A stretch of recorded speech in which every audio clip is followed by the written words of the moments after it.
His flowers. I tell you what, though, that resume is gonna look real crazy. I'll say it. What you was trying to hesitate on with Chris Paul, I'll say it right now. All right. You one of those? No, it ain't one of those. I'm just saying facts. If Giannis goes out and win this championship, right, he will have a Finals MVP as well as 2 MVPs. We're going to have a dialogue because that's one hell of a resume. What's the that's dialogue? All I'm going to say. That's all I'm going to say. What's the dialogue? That's what I'm saying. Well, what happens if it happens? What's the dialogue going to be? Because I'm already hearing the craziness. That's what I'm saying. I don't get so caught. This is the resume and stuff like that. People were already putting them over guys like Kawhi Leonard and Dwayne Wade. And I'm just like, I get it. Like, he's won these MVPs, won the Defensive Player of the Year awards, but a lot of that is like, and I haven't mentioned Defensive Player of the Years.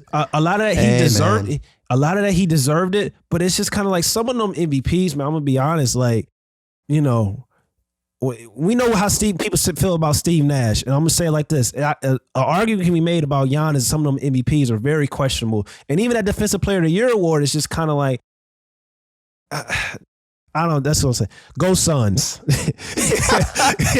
Go Suns. Man. I'm not trying to hear the nonsense. And this is why I get so upset, because it's just like Giannis is a media darling. Like, he can't do no wrong. You can't say nothing bad about him.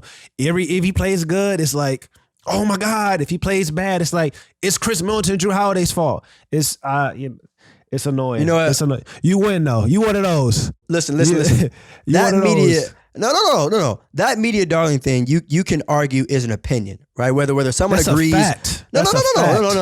Because if that's the case, if you want to take it that far, all NBA players are media darlings. If we really want to take it there, if we really want to take that step, they all are. That's not true. You've seen the commercials. You've seen the way some of them get covered up. That doesn't make you a media darling. The way certain players are covered in this league compared to other players, it's laughable. The way that you got these multi-million-dollar NBA analysts that can come out and talk about Russell Westbrook and say Russell Westbrook, as great as he is, he doesn't have a championship.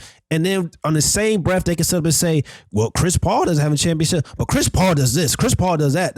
The energy is never the same when it comes to certain players. That's all I'm saying.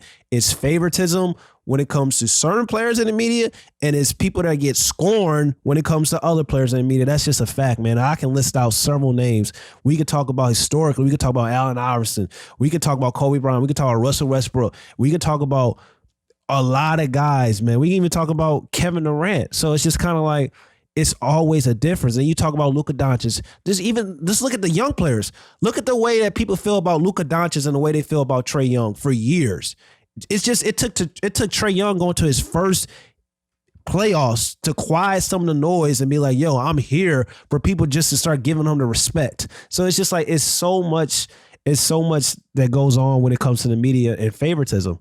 But you know what though? You mentioned a good point, but that's what it takes sometimes. Once you win, all that other stuff gets eliminated. And that's exactly what I said. That's exactly what I said. Man. The whole idea of media darling stuff, that's all opinion, right? You can say, okay, certain analysts talk. I don't care about that. The fact of the matter is, right, if Giannis wins, it is a fact that he has a ring. It's a fact. And his resume is going to look nice. His resume is going to look solid. But for people that are going to come out and spill this nonsense, what I'm about to say, people have already started talking about, if Giannis wins a ring, he's a top 15, top 20 player of all time. Just because he got some awards, it's just like, no. It's just like, that's not the case. That's why I don't get so caught up in like the rings and the resume and stuff like that. Because even if you look at Chris Paul to me is already a top 3 point guard ever. So it's just kind of like people. But I just realized you just said that if Chris Paul wins this ring, you're going to have something to say. Because it's certain players who's getting rings helps them a little more because of their skill set, their all around game, because they're so developed in everything. So it's just like when a player like Chris Paul gets a ring, who has no flaws, no weaknesses in his game, has nothing that you can really say, the only thing he's missing is a ring. It's a big difference compared to a guy who may get a ring, but it's so much other things that goes beyond like him just winning a ring that he still has to work on for his overall game. That's what I'm saying. When your game is fully developed and then you add a ring, and nobody can say anything about they can't question anything on the offensive, defensive side, your IQ, your playmaking ability, then you get a championship as well, it's something different. Like if you win, perfect example. Once James Harden wins a ring, what are people gonna really say? Because they can't say it's hard to say stuff like it's the same with Carmelo Anthony. Once Carmelo Anthony wins a ring, if he gets a ring, what are people really gonna say? Once Russell Westbrook wins a ring, it's just like it's certain players a ring does way more for their legacy compared to other players because of the slander, because of the they have a well-rounded game. It's a give and take. You know what they're gonna say? They're gonna be saying the same exact thing that we're talking about Giannis for. Top 15, top 20. I'm telling you, bro. All it takes is you winning. No, Russell Westbrook wins a ring. Nobody's saying top 15, top 20. Okay. Well, not him specifically, but just the idea that you start being put in a certain category now because you won a ring. You winning a ring changes everything.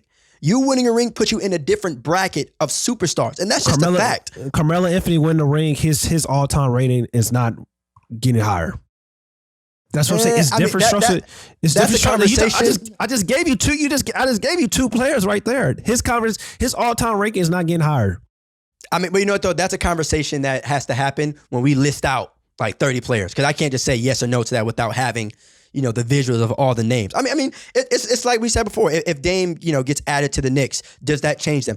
I can answer that because there's only 8 teams, right, in that conference. I can't sit here and say whether Melo moves up significantly without seeing the actual list. But trust, you getting a ring, especially when you don't have any at all yet, you getting a ring changes a lot. It changes a lot. Whether we talking about Chris Paul, Giannis, Melo, it don't matter. You winning an NBA Finals ring does a huge part to your legacy. And again, I haven't even talked about the multiple MVPs, the Defensive Player of the Years, whatever.